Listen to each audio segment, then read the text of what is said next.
Hey guys, welcome back to the channel. It's Mike here with Axion. Today we are going to be installing the PRL Stage 1 intake, which deletes this pipe here and has a nice lay-in filter. Not really much of an install, to be honest, but I figured I'd post anyways. It does give a couple gains with the pipe being a lot smoother in airflow and the filter. But figured we post up, show you guys another mod on the car.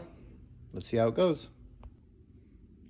All right, so we got the parts laid out, 2 clamps, we got the silicone hose and the lay-in filter.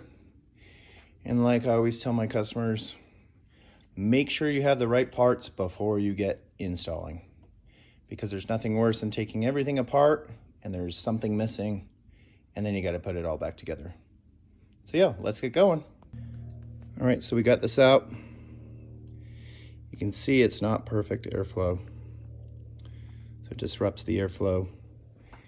If we just take that off, undo the 2 clips, there's your filter, take them out and replace. All right, and there you have it.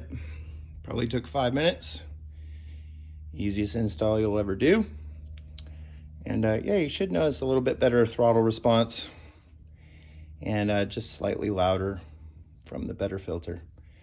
All right guys, like and subscribe. Can't wait for more mods. See you soon.